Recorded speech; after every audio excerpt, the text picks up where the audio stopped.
आप सभी को जोहार, नमस्कार, प्रणाम, सलाम। आज आप लोगों से कुछ विशेष घटना के बारे में चर्चा करने के लिए आया हूं। आप सभी ने एक नाम पूरे राज्य में बहुत ही जोर शोर से सुन रहे होंगे। वह नाम है सूर्य नारायण हांसदा। उसको सूर्या हांसदा के नाम से भी जाना जा रहा है। इस व्यक्ति के बारे में मैं थोड़ा सा उसका व्यक्तिगत परिचय बता देना चाहता हूं। उनका नाम तो पता चल गया आप लोगों को। उनके पिताजी का नाम राजा हांसदा है। वे जो है गोड्डा जिला में उनका जन्म हुआ।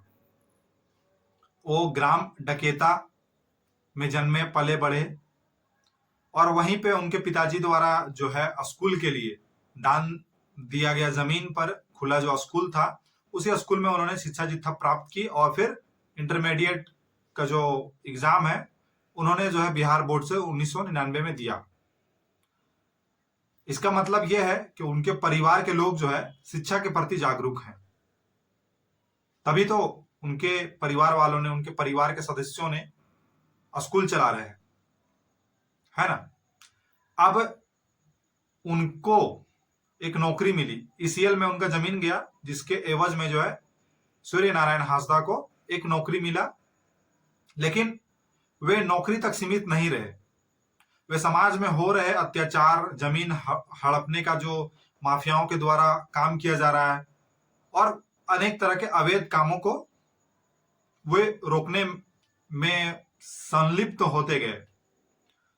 उन्होंने जो सामाजिक संघर्ष है किया, जो इस बात से पता चलता है कि वे बहुत सारे केसों में हैं, उनका नाम है, उनपे बहुत सारे मतलब IPC, arm acts, railway acts के कई धाराएं उनपे लगी है। लेकिन उनकी गिरफ्तारी आज तक नहीं हुई है और किसी भी मामले में गिरफ्तारी हुई है मगर किसी भी मामले में वो आरोपी यानी कन्विक्टेड नहीं हुए हैं अभी तक। यानी किसी भी मामले में उन्हें अब तक कोई सजा नहीं दिया गया, सजा नहीं सुनाया गया है।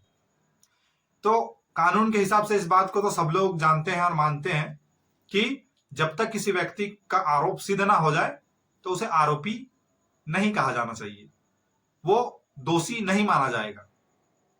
लेकिन समाज में जो असामाजिक तत्व है, माफिया, पूंजीपति, जो बिकाऊ मीडिया है, वे किसी व्यक्ति को ऐसी ऐसी संज्ञा देते हैं, कुख्यात अपराधी।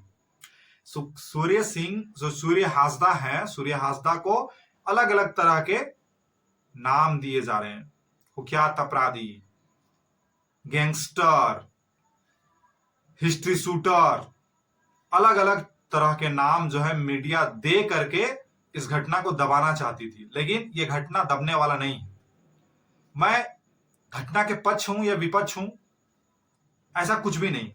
मैं घटना पे चर्चा करने आया हूं। तो एक ऐसा व्यक्ति का व्यक्तित्व को आपके बीच में रखा कि आप लोग इस बात से निर्णय या फिर इस बात से थोड़ी सी समझ आ सकती है हम लोगों को सूचना के आधार पे कि आखिरकार ये व्यक्ति कैसा था। इसीलिए अब मैं बात करने जा रहा हूं कि ये व्यक्ति जो है, इसका राजनीतिक पृष्ठभूमि क्या है। ये अगर सामाजिक संघर्ष कर रहे हैं तो इन्होंने चुनाव भी लड़ा 2009 और 2014 में। जेवीएम, झारखंड विकास मोर्चा जो पार्टी है जिसके प्रमुख बाबूलाल मरांडी जी रहे हैं, उस पार्टी से ये 2 बार चुनाव लड़े और उसके बाद 2019 में भारतीय जनता पार्टी से चुनाव लड़े और लगभग 60,000 वोट भी लाए। और फिर 2024 में जेएलकेएम से चुनाव लड़े और उनको मात्र लगभग मतलब 2,900 कुछ 37 वोट, यानी लगभग 3,000 वोट ही मिल पाया।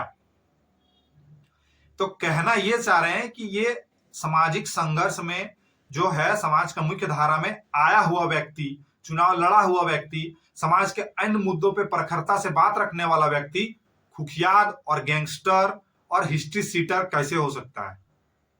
इस पर सोचने का विषय है। ये टैग कौन देते हैं, इस तरह के नाम कौन देते हैं? इस तरह के नाम पूंजीपति, अवैध माइनिंग करने वाले माफिया, वो बालू माफिया हो सकते हैं, वो पत्थर खनन के माफिया हो सकते हैं, कोयला खनन के माफिया हो सकते हैं, वो बड़े बड़े पूंजीपति, बड़े बड़े बिल्डर्स हो सकते हैं, सरकार में बैठे बड़े बड़े नेता हो सकते हैं, जो पूंजीपतियों के दलाल और पूंजीपतियों के लिए काम कर रहे हैं। वे लोग जो है एक सामाजिक संघर्षकर्ताओं को इस तरह से नामकरण करने का काम करते हैं, जिस वजह से ऐसे लोगों का एनकाउंटर करके उन्हें एक कुख्यात अपराधी दिखाया जाता है। वैसे लोग जो सामाजिक संघर्ष, समाज के हित में काम करते हैं, वैसे लोगों को इस तरह से हटाया जाता है। इसके पीछे का एक मुख्य कारण ये पता चलता है कि अवैध खनन, अवैध माइनिंग जो है, इलीगल माइनिंग्स के खिलाफ इन्होंने मोर्चा खोला हुआ था, जिस वजह से इनकी हत्या हुई है। अब मैं हत्या क्यों कह रहा हूं, इसके पीछे के कई तर्क इनके परिवार और मीडिया जानकारी के माध्यम से मिल रहा है। मैं इस बात को अब तक पहुंचाना रखना जा रहा हूं। सबसे पहले कि इनका गिरफ्तारी जो देवघर जिले के मोहनपुर में हुआ और उनको कहां लाया गया, ललमटिया थाना क्षेत्र के जंगलों में लाया गया। सोचने वाला बात है, जिनका नेतृत्व यहाँ पे डीएसपी मुकेश कुमार द्वारा किया जाता, जो कि रील स्टार हैं। ये बात आप लोगों ने जान रहे होंगे। इससे पहले ये, मेरे ख्याल से, मैं कंफर्म नहीं हूं, इससे पहले ये धनबाद में भी थे। इन पे यहाँ पे भी रील स्टार का जो है टैग लगा हुआ था। तो अब मैं इस घटना से थोड़ा सा हट जाता हूं और एक मैं डुमरी विधानसभा के अंतर्गत हुए घटना पर प्रकाश देना चाह रहा हूं। ये क्या कहना चाह रहा हूं उस घटना पे, आप लोग सभी जानते होंगे कि ऊपर घाट जो चेरकोट टंगरी, मतलब जो पहाड़ है एक, वहां पे एक शूट हुआ था हेमलाल पंडित का। उसको धड़ाधड़ अपराधियों ने गोली मारकर हत्या कर दी गई थी। वहां पे एट ए टाइम डुमरी के माननीय विधायक जयराम कुमार महतो जी वहां पहुंचे थे और तब वहां से उन्होंने थाना जो है नावाडीह थाना के प्रभारी को फोन करके बुलाए थे, मगर वो समय पर नहीं पहुंचे। और इस घटना के मतलब बचाव में एसपी महोदय, जो पूर्व एसपी बोकारो को थे, मनोज स्वर्गीय जी का बयान आया था कि उस घटना स्थल पर माओवादी यानी कि एमसीसी के होने की सूचना है। समझ रहे ना, यानी कि प्रशासनिक तंत्र को, सरकार के सिस्टम को यह बात पता होता है कि कौन से लोग कहां होते हैं। तो क्या जब सूर्या हासदा को ललमटिया के जंगलों में ले जाया गया तो क्या डीएसपी को, उस जिले के कप्तान को, यह बात पता नहीं चल पाया कि वहां पे खतरा है और वहां पे अगर रिस्क है और वहां पे अगर उनके साथी शूट करने वाले हैं और उनके साथी वहां मौजूद हैं, तो क्या यह सूचना प्रशासन के पास नहीं थी? और अगर नहीं थी तो प्रशासन की नाकामी को दर्शाता है। और ऐसी बात नहीं कि सूचना नहीं होगी, सूचना होगी, लेकिन वहां पे इस घटना को अंजाम देना था, इसीलिए उन्हें ले जाया गया। और इस बात का अब तक कोई भी पुष्टि नहीं हो पाया है कि उनके साथियों ने फायरिंग किया है कि नहीं किया। उनके साथी, सूर्या हासदा के साथी जंगल में थे या नहीं थे। जंगल में अगर ट्रायल या किसी भी घटना को जांच के लिए ले जाया गया था तो कैसी सुरक्षा के साथ ले जाया गया कि वहां से सूर्या हासदा भागने का कोशिश किया और भागने के क्रम में उनको गोली सीने में नहीं, पीठ में लगी। नहीं, सीने में ही गोली लगी है, पीठ में गोली नहीं लगी है। ये सबसे बड़ा सवाल है। गोली तो पीठ में लगने चाहिए थी ना, अगर भाग रहे थे तो, लेकिन सीने में लगी। और साथ ही साथ आप लोग कई फोटो सोशल मीडिया में देख रहे होंगे कि सूर्या हासदा का पोस्टमार्टम के बाद जब उनके परिवारजनों को उसकी बॉडी को सौंपा गया, उसके मृत शरीर, पार्थिव शरीर को उनके परिवार को सौंपा गया, तो वहां से कई फोटो जो है सोशल मीडिया में वायरल हो रहे हैं, सोशल मीडिया में पड़े हुए हैं, जिनमें उनको करंट लगाने का, जलने, उसके कारण से जलने का जो है दिख रहा है साफ साफ उनके बॉडी में। उनको पूरा टॉर्चर किया गया है और उनको एक साजिश के तहत मारा गया है। ये कहना उचित होगा और इस उचित को सत्य के रूप में बदलने के लिए सीबीआई जांच की मांग विभिन्न राजनीतिक दलों और विपक्ष के नेता और डुमरी के विधायक और हम सभी करते हैं। और अब मैं इस बात को कहना चाहूंगा कि फर्जी एनकाउंटर होना क्या सही है या गलत है? यह पूरी तरह से गलत ही है। बहुत सारे न्यूज़पेपरों में देख रहा हूं कि यूपी मॉडल झारखंड में लागू किया जा रहा है। इस तरह के टैगलाइन, इस तरह के हेडलाइन से इस घटना को छापा जा रहा है।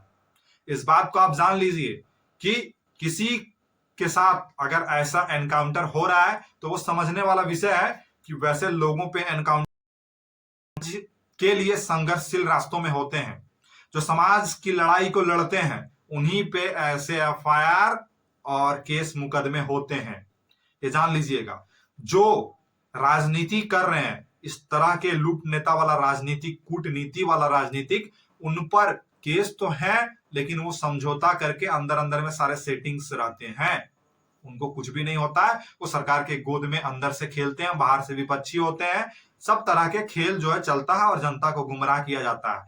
लेकिन ऐसे लोग जो सरकार से आमने सामने लड़ाई लड़ रहे हैं, उन्हीं को दिक्कत होती है, उन्हीं की हत्या, फर्जी एनकाउंटर, उन्हीं पे विभिन्न तरह के केस लगाए जाते हैं ताकि वो सरकार के प्रतिकूल ना हो, सरकार के खिलाफ ना हो, सरकार का विरोध ना करे, सरकार की गलत नीतियों पर बात ना करे, सरकार के अवैध खनन, वो चाहे बालू हो, कोयला हो, पत्थर हो, और विभिन्न तरह के बिल्डर्स जो जमीन माफिया हो, उनके साथ रह करके सरकार काम करती है और उनका विरोध करने वाले जननायक, जन नेता, वो पर केस और उनका एनकाउंटर किया जाता है, क्योंकि सरकार के खिलाफ, सरकार के विरोध में वो बातें करते हैं और जनता के हित में बातें करते हैं।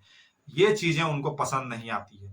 इसलिए मैं आप लोगों से यही कह रहा हूं कि ये घटना मत समझिए कि गोड्डा जिला का है तो हमें क्या लेना देना। ये घटना आपके जननेता, आपके लिए लड़ने वाले जो आंदोलनकारी हैं, जो लड़ाकू साथी हैं, उन पे भी किसी ना किसी दिन पड़ेगा और फिर आपकी लड़ाई लड़ने के लिए कोई खड़ा नहीं होगा।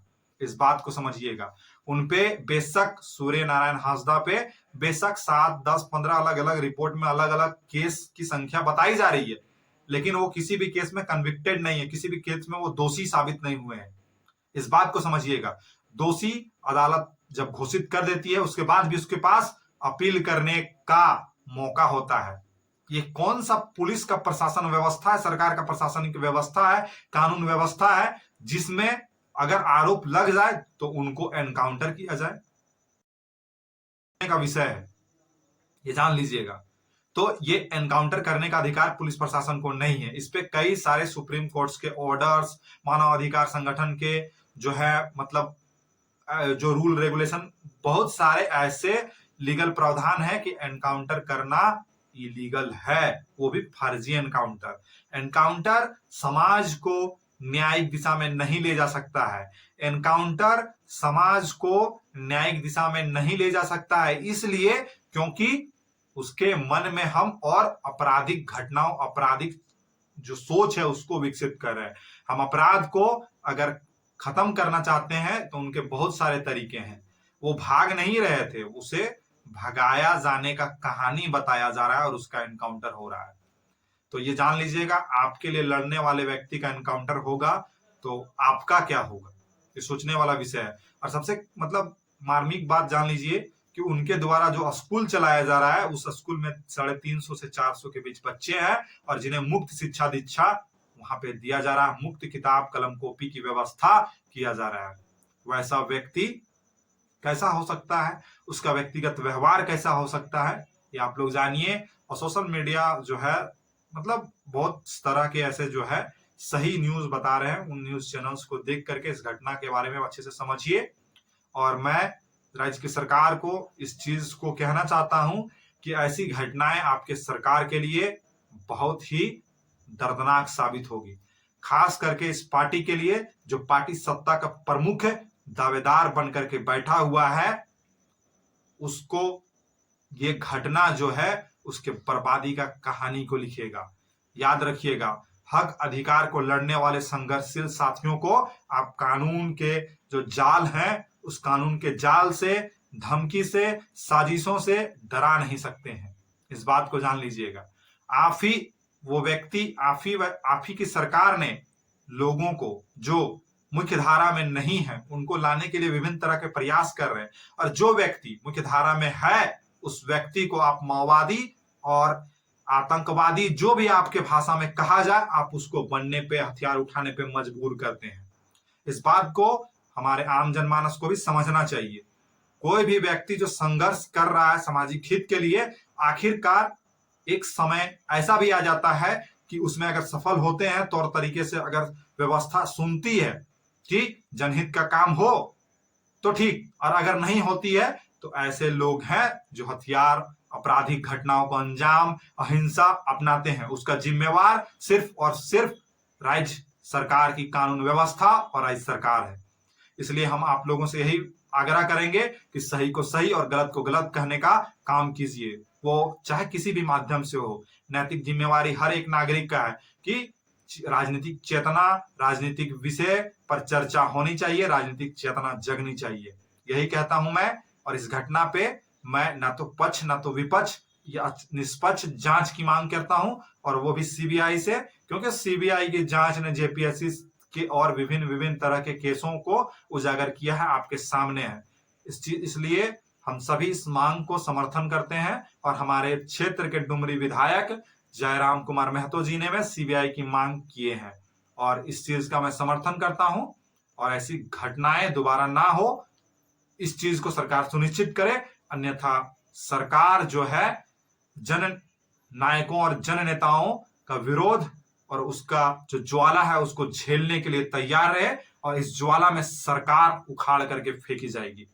ये सरकार का जो कुर्सी है, उस कुर्सी के एक एक जो पाया है ना, उसको उखाड़ा जाएगा, याद रखिएगा। इस घटना को लेकर के मैं इतना क्यों कह रहा हूं, ये इस बात को समझने का जरूरत है कि हम भी सामाजिक हित के लिए, और ऐसे बहुत सारे साथी हैं जो सामाजिक हित, सामाजिक जरूरतों के लिए लड़ाई के रास्ते में है, और उनपे केस और विभिन्न तरह के हथकंडे अपना करके डराने का प्रयास किया जाता है।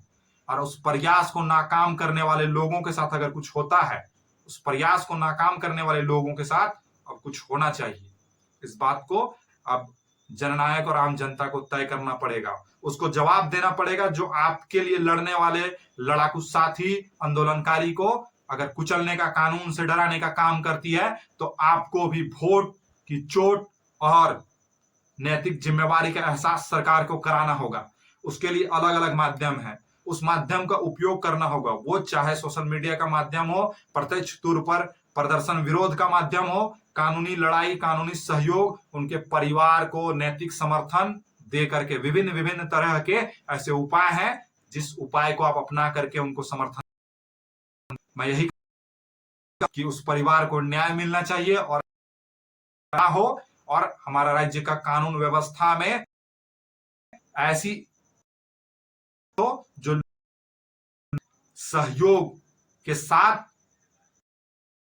और उसको कानून पे भरोसा हो, ये चीज सरकार तय कर सकती है। और अगर नहीं करती है तो जोरदार आंदोलन झारखंड जो